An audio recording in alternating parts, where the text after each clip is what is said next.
আসসালামু আলাইকুম রহমতুল্লাহি ওবরকাতুহু। সম্মানিত দর্শক, আওয়ামী লীগের পতনের পর এ দলের অসংখ্য নেতাকর্মী যারা একেবারে প্রথম সারিতে ছিলেন, তাদের একটা বিরাট অংশ পালিয়ে গেছেন দেশের বাইরে। আরেকটি অংশ দেশের মধ্যে ঘাপটি মেরে আছেন। তারা ঠিকই নিরাপদ দূরত্ব থেকে ব্যবসা চালিয়ে যাচ্ছেন, বাণিজ্য চালিয়ে যাচ্ছেন। এমনকি অনেকে এলাকার কর্তৃত্ব পর্যন্ত বহাল রেখেছেন। আবার যারা তুলনামূলকভাবে নেতা ঠিক নন, কিন্তু শীর্ষ কর্মী, আওয়ামী লীগ জামানাতে দাপট দেখিয়েছেন এবং ব্যবসা বাণিজ্য করেছেন, টাকা পয়সা আছে, কিন্তু ওরকম আসলে ক্রিমিনাল নন, কিন্তু এলাকাতে তাদের যথেষ্ট দাপট রয়েছে। এখন এদের মধ্যে অনেকে হয়তো দফাদার, কেউ হয়তো চৌকিদার, তারপরে কেউ হয়তো ইউনিয়ন পরিষদের মেম্বার অথবা কোনো বাজার কমিটির সভাপতি বা সেক্রেটারি। এরকম অবস্থায় সারা বাংলাদেশে যে লক্ষ লক্ষ মানুষ গত 15 বছর ধরে, অর্থাৎ আওয়ামী লীগের জামানাতে, যারা সমাজে নিজেদের অবস্থানকে পাকাপোক্ত করে রেখেছিল, তো সেই মানুষগুলিকে এখনো তাড়ানো যায়নি। তাদের প্রভাব প্রতিপত্তি এখনো কমানো যায়নি। অধিকন্ত তাদেরকে নিজেদের দলে একীভূত করার জন্য, নিজেদের দলে টানার জন্য দেশের প্রচলিত সব রাজনৈতিক দলগুলোই কিন্তু কম বেশি গোপনে এবং প্রকাশ্যে চেষ্টা চালিয়ে যাচ্ছে।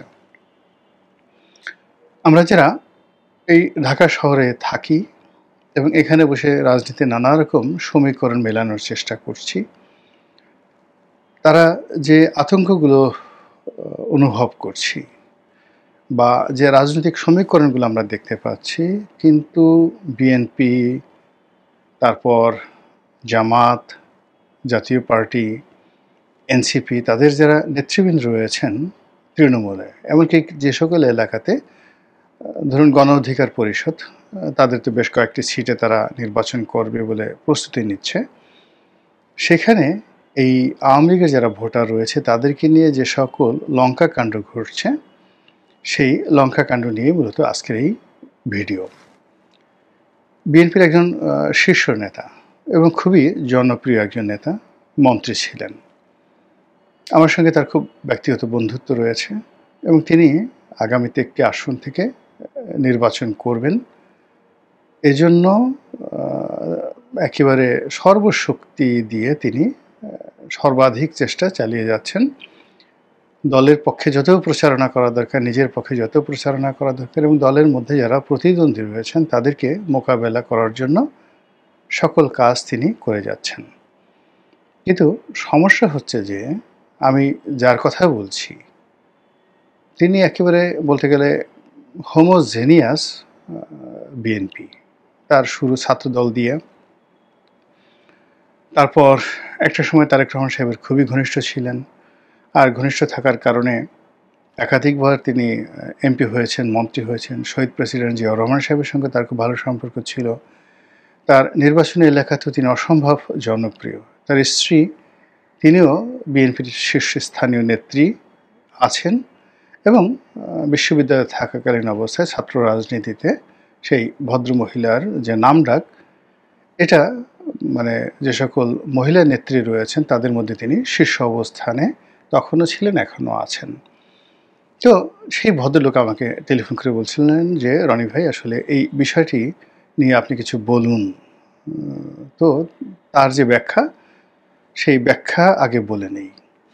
সেটি হলো, বিএনপি সাম্প্রতিক সময়ে সদস্য সংগ্রহ করার জন্যে ফর্ম ছেড়েছে 5 টাকা মূল্যের, যা কিনে যে কোনো একটা লোক এই ফর্ম ফিল আপ করে তারপর সে বিএনপির সদস্য হতে পারবে এবং ওটা তার কাছে একটা প্রাইড, প্রেস্টিজ এবং একটা আইডেন্টি কার্ডের মতো, পরিচয়পত্রের মতো, যে আমি বিএনপি করি।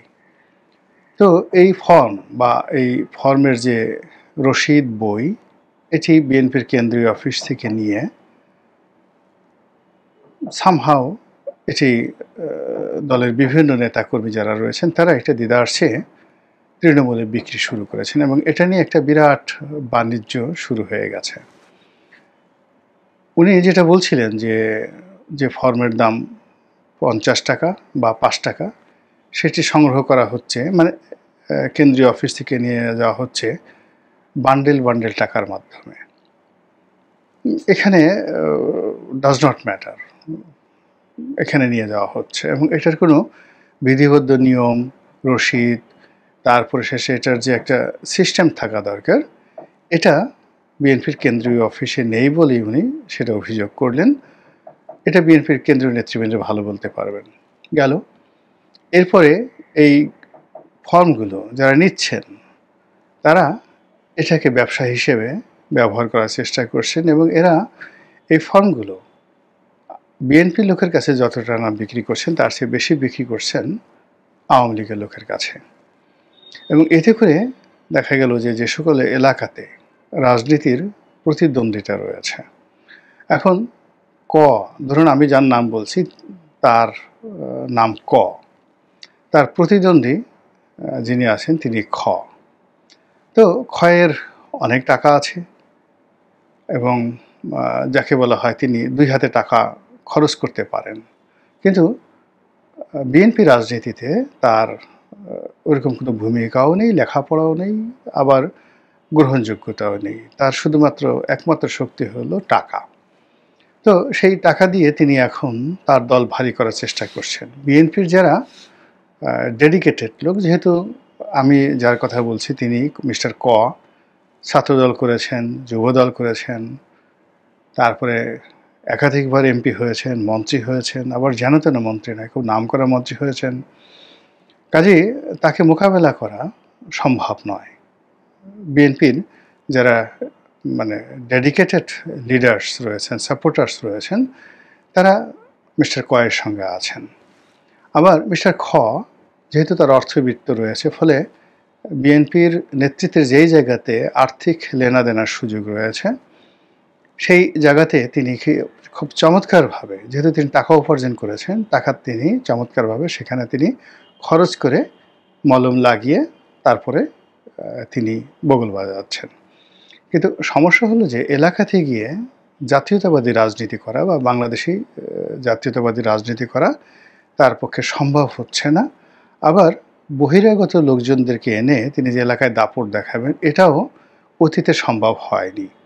এই কারণ হলো অতীতে যারা আওয়ামী লীগ, তারা আওয়ামী লীগ করেছে, জাতীয় পার্টির লোকজন জাতীয় পার্টি করেছে, জামাতের লোকজন জামাত করেছে। আর এখন এই সময়টাতে কেবলমাত্র আওয়ামী লীগ ছাড়া প্রায় সব দলগুলোই কিন্তু যার যার অবস্থানে মনে করছে যে তারাই নির্বাচনে জয়লাভ করতে পারবে। এনসিপি তাদের ক্ষুদ্র সামর্থ্য থাকা সত্ত্বেও তারা চেষ্টা করে যাচ্ছে এবং কোনো টাকাওয়ালার টাকা দ্বারা তারা ক্রয় বিক্রয় হবে, এখনও এনসিপিকে দেখে সেটা মনে হচ্ছে না। জামাত যেখানে আগামী দিনে এনসিপি এবং জামাত সম্মিলিতভাবে তারা সরকার গঠন করবে, তো এরকম একটা ট্রাস্ট থেকে তারা সারা বাংলাদেশে প্রায় সর্বত্রই তারা তাদের প্রার্থী দ্বারা, সমর্থক দ্বারা, এরপরে তাদের কোয়ালিশন দ্বারা, সহযোগী দ্বারা তারা বিএনপির প্রতি চ্যালেঞ্জ ছুড়ে দিয়েছে এবং সেই চ্যালেঞ্জের মোকাবেলা করতে গিয়ে অনেক জায়গাতে আসলে বিএনপির প্রার্থীকে হিমশিম খেতে হচ্ছে। এই কারণে খেতে হচ্ছে যে এখানে হাইব্রিড বিএনপি, দুর্নীতিবাজ বিএনপি, টেম্পু স্ট্যান্ড দখল করা বিএনপি, তারপরে মাস্তান, চাঁদাবাজ, নেশাখোর বিএনপি, এই যে একটা তকমা জামাত শিবিরের লোকজন বিএনপির উপর চাপিয়ে দিয়েছে, এর ফলে কি হলো, সাধারণ যারা আম জনতা খুব সহজেই জামাতের যারা নেতৃবৃন্দ রয়েছেন তারা সেখানে ঢুকে পড়তে পারছেন। অন্য জায়গাতে কিন্তু সেই বিএনপির যারা ডেডিকেটেড নেতা, ক্লিন ইমেজের যারা নেতা, তারা এই দলের মধ্যে বিভিন্ন রকম গ্রুপ, উপগ্রুপ, অন্তর্দ্বন্দ্ব, সংঘাত এগুলো থাকার কারণে তারা সুবিধা করে উঠতে পারছেন না। এর বাইরে যে সকল মারামারি, কাটাকাটি, মামলা মোকদ্দমা, হানাহানি নিজেদের মধ্যে হচ্ছে, সেখানেও পেছন থেকে পিঞ্চ করার জন্য জামাত শিবির যথেষ্ট চেষ্টা চালিয়ে যাচ্ছে। এর বাইরে যেটা হচ্ছে সেটা হলো সবচেয়ে বেশি গুরুত্বপূর্ণ, সেটা হলো আওয়ামী লীগের লোকজনদেরকে একীভূত করা।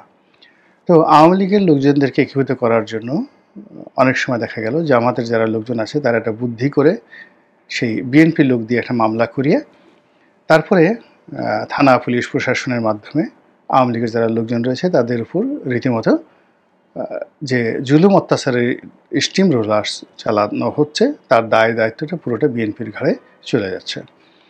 আর রাতের আধারে জামাতের লোকজন গিয়ে সেই যারা আওয়ামী লীগের পরিবারের ভিকটিম তাদেরকে গিয়ে বলছে সি সি সি তাওবা আস্তাগফিরুল্লাহ, এরকম দল ক্ষমতায় আসার আগেই এত বড় জালেম হয়ে গেছে, এরা ক্ষমতায় গেলে কি করবে। তো এই নেন, কিছু চাল নেন, কিছু ডাল নেন, আটা নেন, ময়দা নেন, টাকা নেন, গনিমতের মাল নেন, আর আমাদের জন্য একটু দোয়া করবেন, আপনার পরিবার পরিজনের খেয়াল আমরা রাখবো, আর যাকে ধরে নিয়ে যাওয়া হয়েছে তার মামলার ব্যাপারে আমরা সাহায্য সহযোগিতা করবো। এভাবে তারা তলে তলে যে দাওয়াতি কার্যক্রম চালাচ্ছেন, যা কিনা বিএনপি রাজনীতিকে সত্যিকার অর্থে দুরূহ করে তুলেছে। এই গেল একটা সমীকরণ। দ্বিতীয় সমীকরণ হলো যে ওই যে ফর্ম বিক্রির কথা বলছিলাম, সেই ফর্ম বিক্রির যে প্রচেষ্টা, সেটার মাধ্যমেও বিএনপির ওই যে হাইব্রিড যে গ্রুপটি রয়েছে, যারা এলাকাতে তাদের যারা প্রতিদ্বন্দ্বী রয়েছেন, ডেডিকেটেড বিএনপির যারা লোকজন রয়েছেন, তাদের সঙ্গে পেরে উঠছেন না, তখন এদের সঙ্গে মারামারি করতে হবে, কাটাকাটি করতে হবে, তার জন্য তো লোক ভাড়া করতে হবে।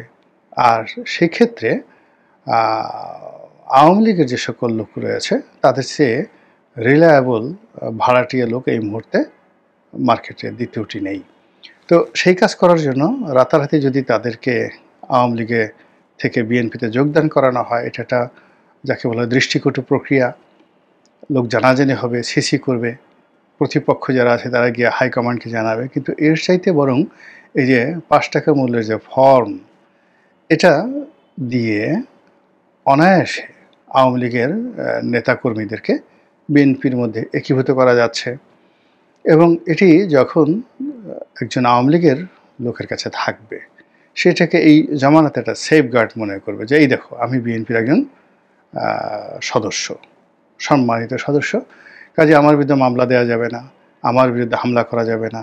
এবং ইচ্ছে করলেও আওয়ামী লীগের এই সকল যারা চিহ্নিত লোকজন রয়েছেন তাদের বিরুদ্ধে যদি বিএনপির জনপ্রিয় প্রার্থী তারা যদি কোনো আইনগত ব্যবস্থা নিতে চায়, তাহলে তারা সেটা পারবে না।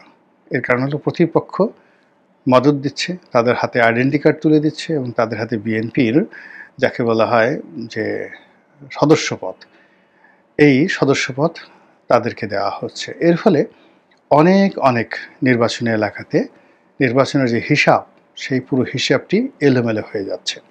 সামনে কে মনোনয়ন পাবে, কে জয়লাভ করবে, তারপরে নির্বাচন কবে হবে, এটা অনেক পরের বিষয়। কিন্তু এই মুহূর্তে প্রায় প্রতিটি দিন বিএনপির এক পক্ষ অন্য পক্ষে হেয় করার জন্য, এক পক্ষ অন্য পক্ষের উপর বিজয় লাভ করার জন্য তারা যেভাবে আওয়ামী লীগের লোকজনকে টানাটানি করছে, এবং টানাটানি করার ক্ষেত্রে যেভাবে বিএনপির এই ফর্ম বাণিজ্য, ৫ টাকার এই ফর্ম, এই বাণিজ্য দ্বারা নিজেরা যে অন্তর্ঘাতমূলক কর্মকাণ্ড শুরু করেছে, এর ফলে এই যে শিরোনামে আজকে যে কথা বলার চেষ্টা করেছি যে বিএনপির নৌকা, সেই বিএনপির নৌকাতে পুরো ধানের শীষের, আওয়ামী লীগের যে ধানের শীষ, সেই ধানের শীষে রীতিমতো সয়লাভ হয়ে গিয়েছে। আর এর ফলে সত্যিকার অর্থে বিএনপির যে নৌকা বা বিএনপির যে বাহন, সেই বাহনের মধ্যে বিএনপির নেতাকর্মীরা যে আরোহণ করবে, এই স্পেসটুকু এখন আর অনেক ক্ষেত্রেই পাওয়া যাচ্ছে না। আশা করি বিএনপির যারা শীর্ষ নেতৃবৃন্দ রয়েছেন তারা বিষয়টি দেখবেন এবং দলটিকে আরও চমৎকারভাবে চালানোর জন্য তারা কার্যকর ব্যবস্থা নেবেন। আসসালামু আলাইকুম রহমতুল্লাহি ওয়া বারাকাতুহু।